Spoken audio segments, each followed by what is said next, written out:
이젠 서울 도심 곳곳에서도 가을 정취가 물씬 느껴집니다. 앞으로 2주 동안 단풍이 절정에 달할 것으로 보이는데요. 우리 지역 단풍 명소 미리 만나보시죠. 구의회 상임위원회에서 조례안이 부결되면서 은평복지재단 설립에 제동이 걸렸습니다. 은평구는 지역 맞춤 복지 서비스를 제공하기 위해선 복지재단 설립이 절실하다며 조례안을 재상정하겠다고 밝혔습니다. 지난 3월 개교한 서울의 한 중학교가 코로나19로 못 치른 개교식을 온라인으로 열어 눈길을 끌었습니다. 300여 명의 학생이 온라인으로 만나 색다른 추억을 만들었습니다. 서울시가 오는 31일 헬로윈 데이를 앞두고 이태원 사태 재발을 우려해 유흥시설의 방역 상황을 특별 점검하기로 했습니다.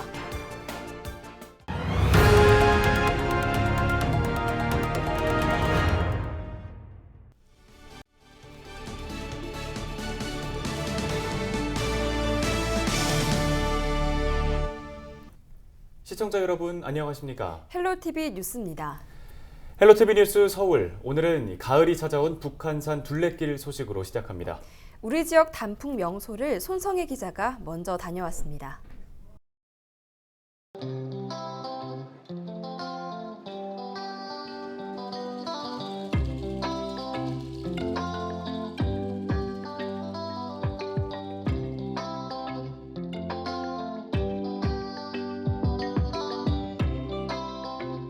도심 도로에 늘어선 은행나무가 만든 노란 숲을 지나 둘레길을 따라 10분 정도 오르면 만나는 북한산 둘레길 하늘공원.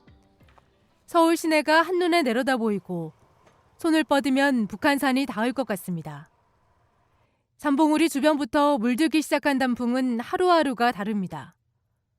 지난주 오고 이제 이번 주 왔는데 또 틀리네요. 많이 또 단풍도 많이 더 지고 가을 같아요. 탁 트인 전망대에 앉아 도란도란 이야기꽃을 피우고 있는 부부의 얼굴도 가을빛으로 물들었습니다. 가을을 느끼기 위해 매주 산에 오른다는 부부는 멋들어지게 노래를 선사합니다. 희미한 갈색 등불 아래 싸늘히 식어가는 커피잔 사람들은 모두가 떠나고 단풍이 아늑하게 자리 잡은 이곳은 진관사입니다. 하늘공원에서 둘레길을 따라 2시간 30분 정도 걸으면 이곳 진관사까지 올 수 있습니다. 천년고찰 진관사에선 가을도 잠시 쉬어가는 듯 붉게 물든 단풍에 가을 햇살이 조용히 내려앉았습니다. 한옥마을에선 한층 더 깊어진 가을을 만날 수 있습니다. 수령 200년의 느티나무가 만들어낸 가을 풍경은 절로 감탄사가 나옵니다.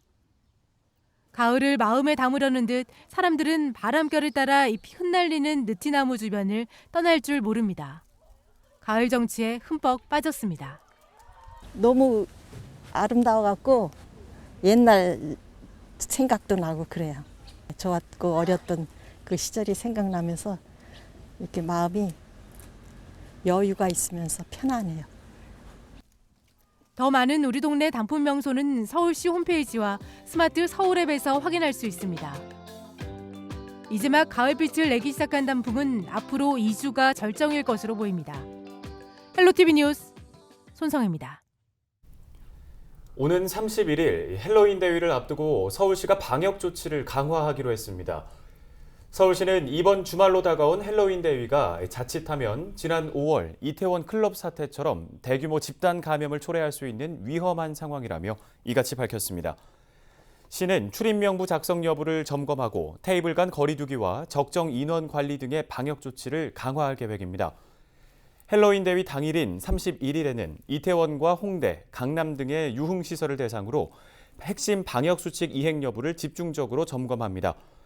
이번 점검에서 방역 수칙을 위반한 것으로 확인된 업소는 원스트라이크 아웃제를 적용해 즉시 집합 금지나 고발 조치에 나설 방침입니다.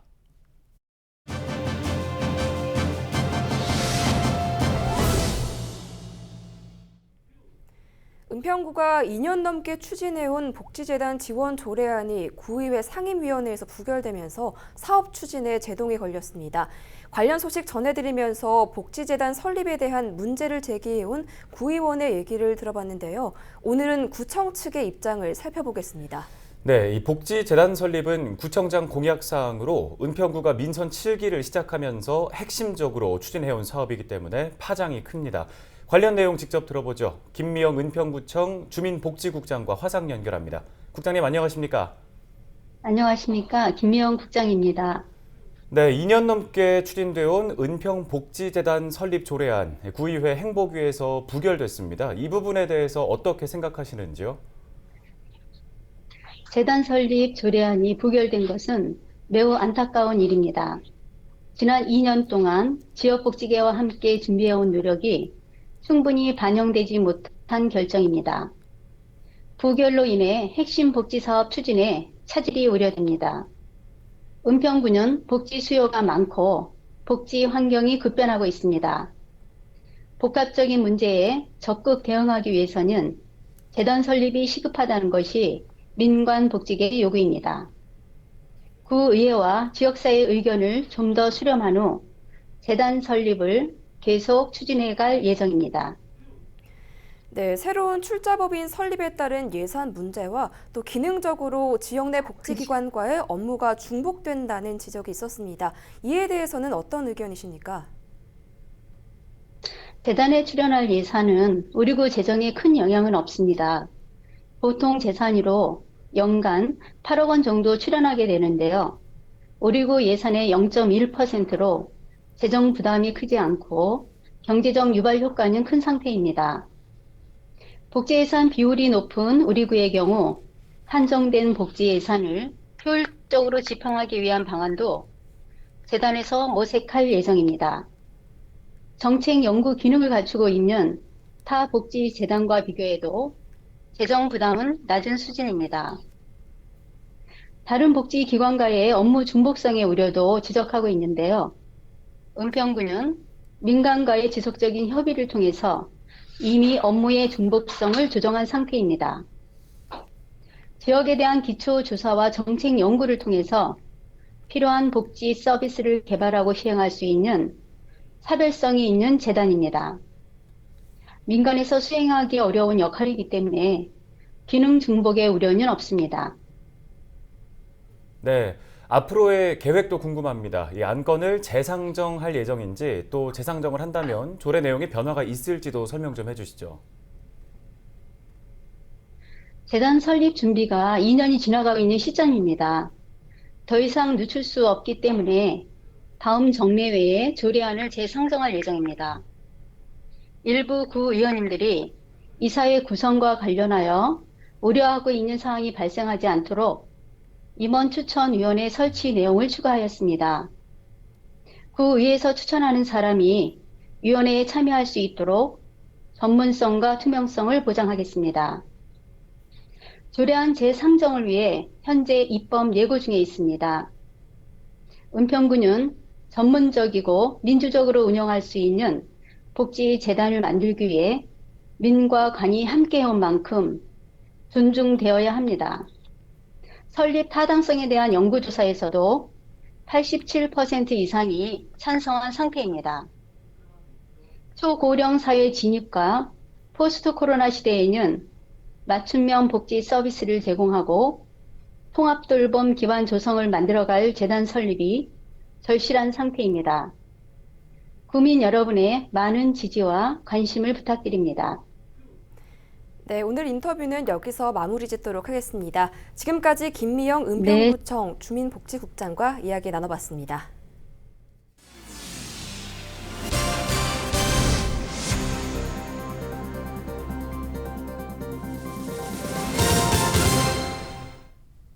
다음 소식입니다. 서울시가 내년에 지역 특화 사업으로 공공일자리 400개를 만듭니다. 서울시는 시구 협력적 일자리 창출 사업을 통해 내년에 공공일자리 400개를 만들 계획이라고 밝혔습니다. 시구 협력적 일자리 사업은 서울시와 자치구 지역 기반 민간단체가 공동 진행하는 것으로 자치구 공모를 통해 사업을 선정하고 선정된 사업에는 최장 2년간 인건비와 운영비 등에 필요한 사업 예산이 지원되는 방식입니다. 서울시는 올해 자치구 공모를 통해 사업을 선정해 구체화 작업을 진행 중인데요. 선정된 사업은 기후 환경 변화, 소상공인 지원, 침체된 관광 일자리 분야 등 총 30개입니다. 코로나19가 장기화되면서 오프라인에서 열리는 행사가 대부분 취소됐습니다. 서울의 한 중학교는 개교식을 온라인으로 열어 학교의 탄생을 축하했습니다. 몸은 멀리, 마음은 가까이 있었던 학생들의 모습을 신다혜 기자가 전해드립니다. 300여 명의 얼굴이 스크린에 빼곡히 보입니다. 확대된 얼굴을 비추자 신이 난 학생들, 손을 흔들고 춤까지 춥니다. 네. 손 한번 들어주세요. 네, 하트. 네, 전국적으로 방송되고 있습니다. 올해 3월 개교한 마곡 한희중학교. 학교는 문을 열었지만 학생들은 2달 넘게 학교를 구경조차 못했습니다. 지난 5월 말부터 등교 개학을 시작했지만 그마저도 학년별 순차 등교로 진행한 상황. 전교생이 한자리에 모이는 건 사실상 불가능했습니다. 학교는 6개월 이상 미룬 개교식을 실시간 온라인으로 치르기로 결정했습니다. 같은 시간 다른 공간에 모이도록 한 겁니다. 뒤에 있는 학생들이 주인입니다. 안타깝습니다. 사실은 이게 대표님만 오셔가지고 안타깝습니다만은 그래도 이렇게 1단계로 코로나 위기가 낮아지면서 이렇게 조촐하게 그리고 랜선으로라도 개교식을 치를 수 있게 되어서 너무 다행이고 또 기쁜 마음입니다. 현장에는 30여 명만 모여 거리를 두고 앉고 학생들은 촬영 영상을 집에서 지켜봤습니다. 한자리에서 다 함께 불러야 할 교가도 따로 떨어져 불렀는데요. 어쩔 수 없는 상황임을 이해하면서도 아쉬운 마음을 감추기는 어렵습니다. 얼른 이런 코로나 상황이 종식이 되고 이 공간이 제가 상상했던 것처럼 여러분들의 쾌활함과 즐거움으로 가득 찬 공간이 되는 모습을 제가 얼른 보고 싶다는 생각이 듭니다. 몸은 멀리, 마음은 가까이 있었던 마곡 한희중학교 학생들. 새로운 학교에서 다 함께 모일 수 있는 날을 기다립니다.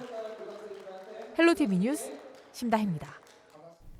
은평구가 주민들이 함께하는 마을 축제인 마을 공동체 한마당을 오는 31일까지 6일 동안 엽니다. 행사는 은평구 마을 공동체 지원센터 주관으로 불광천과 혁신파크 등 은평구 일대에서 진행되는데요. 마을이 풀어야 할 과제들을 함께 고민하고 마을 단위의 작은 실천들을 다짐하는 내용입니다. 참여를 원하는 구민은 은평구 마을 공동체 지원센터 홈페이지를 참고해서 신청하면 됩니다. 양천구가 개업 공인중개사를 대상으로 부동산 시장 교란 행위를 자발적으로 하지 않도록 독려하기로 했습니다. 부동산 시장 교란 행위란 집값 담합과 허위 매물, 과장 광고 등을 말하는데요. 양천구는 다음 달 1일부터 30일까지 구청 홈페이지를 통해 공인중개사의 능동적인 법규 준수를 위한 온라인 캠페인을 진행한다고 밝혔습니다. 캠페인에 참여하고자 하는 공인중개사는 구청 홈페이지 공지사항을 참고해 선언문을 숙지한 뒤 체크리스트를 작성해 제출하면 됩니다.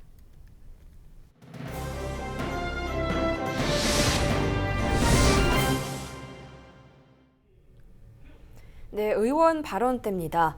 고령화 사회에 진입하면서 대두되고 있는 문제 가운데 하나가 노인 학대입니다. 노인 인권 보호와 학대 예방에 대한 인식 개선, 또 관련 시스템 마련이 시급한 상황인데요. 이런 가운데 최근 은평구가 노인 학대 예방 및 보호에 관한 조례안을 통과시켰습니다. 자세한 내용은 해당 조례안을 대표 발의한 송영창 은평구 의원 연결해서 얘기 들어보도록 하겠습니다. 의원님 안녕하십니까? 네, 안녕하십니까. 은평구의 송영창 의원입니다. 네, 이번에 통과된 노인 학대 관련 조례안 어떤 내용 담고 있는지부터 설명해 주시죠. 예, 조례 내용에 대해서 설명드리겠습니다. 조례 제1조 목적부터 정의, 시행계획에서 수립, 실태조사, 예방교육, 협력체계 구축 등 노인 학대 예방을 위한 전반적인 기본사항을 규정하였습니다. 노인 인권을 보장하고 건강한 노후 생활을 향상시키기 위한 제도적 근거가 마련되었다는 게 의의가 있다 생각합니다. 네, 노인 학대가 사회적 문제로 대두된 건 어제 오늘 일이 아닙니다. 그동안 은평구는 노인 학대 예방, 또 학대 피해 노인 보호와 관련해서 어떤 조치를 펼쳤는지 궁금합니다. 네, 우리 은평구는 매년 장기 요양기관 종사자 1000여 명을 대상으로 인권교육을 4회씩 실시하고 있었습니다. 금년에는 코로나19로 인해서 집합교육이 아닌 자체 온라인 교육 이수로 대체 진행하였는데요.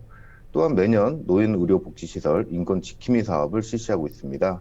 은평구에는 인권지킴이 12명을 위촉하여 25개 노인의료복지시설을 현장 방문, 시설장, 종사자 등에 대한 인권 상담, 시설, 설비 측면 취약 분야에 대한 논의 및 시정 권고 등을 실시하고 있습니다. 아울러 서울시 서부 노인보호 전문기관과의 긴밀한 협력을 통해 관내 시설에서 발생하는 노인 학대, 의심 사례 예방을 위한 노력을 하고 있습니다.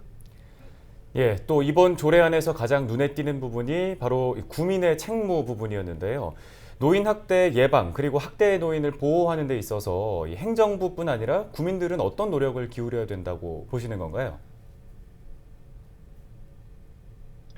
조례를 준비하는 과정에서 학대 피해 사실을 한번 파악해 보았습니다. 최근 통계를 보면 우리 은평구 관리되는 시설에서 노인 학대로 판정된 사례는 0건입니다. 그러나 사적인 영역에서 발생되는 노인 학대 사례는 매우 높은 수준으로 파악할 수 있었습니다. 이는 노인 학대에 대한 관심과 인식 부족에서 초래한 상황이라고 생각을 하게 되었습니다. 수많은 홍보물과 자료는 넘쳐나지만 내 일이 아니라는 생각에 그냥 지나치는 경우가 많다 생각합니다. 이에 경각심을 가지고 내 주변과 나 스스로를 돌아보는 노력이 필요하다 생각합니다. 네, 의원님 추가로 다른 문제도 여쭙고 싶은데요. 최근 은평구의회 행복위에서 복지재단 설립이 부결됐습니다. 의원님께서는 복지재단 설립과 관련해서 찬성 토론도 진행하셨는데요. 이번 조례안 부결에 대해서는 어떻게 보고 계신지 의견을 듣고 싶습니다.